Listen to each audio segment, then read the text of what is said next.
के अनुसार पुराने समय में एक संत के पास गरीब किसान पहुंचा।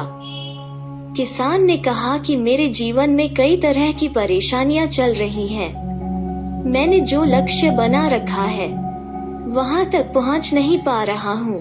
मैं इधर उधर के कामों में उलझ जाता हूँ और सब काम बिगड़ जाते हैं। संत ने उससे कहा कि मैं तुम्हारे घर आकर तुम्हें कोई रास्ता बताता हूँ जिससे तुम्हारी ये समस्याएं दूर हो सकती हैं। किसान अपने घर लौट आया। अगले दिन संत उस किसान के घर पहुँचे। उस समय किसान घर पर नहीं था। किसान की पत्नी ने संत का आदर सत्कार किया और उन्हें बैठने के लिए उचित स्थान दिया। महिला ने अपने पति को बुलाने के लिए बेटे को खेत भेजा। कुछ ही देर में किसान अपने घर पहुंच गया। उसके साथ एक कुत्ता भी था जो जोर जोर से हौंफ रहा था।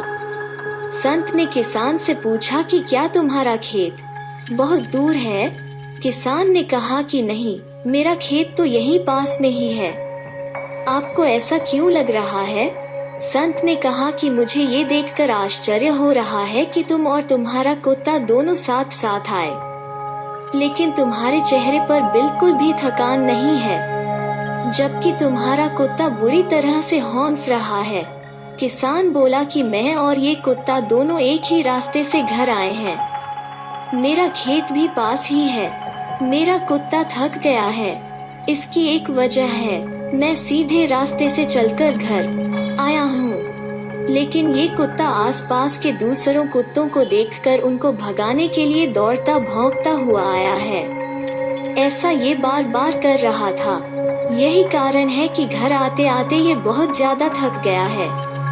संत ने किसान से कहा कि सही बात है, ठीक इसी तरह हमारे साथ भी होता है।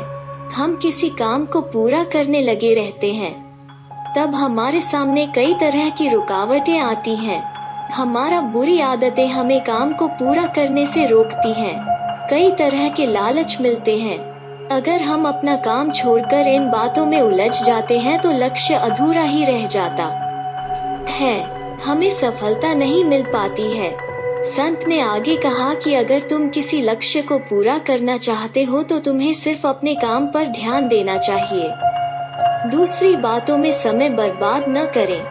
सिर्फ लक्ष्य पर ध्यान लगाओगे, जल्दी ही वहां तक पहुंच जाओगे।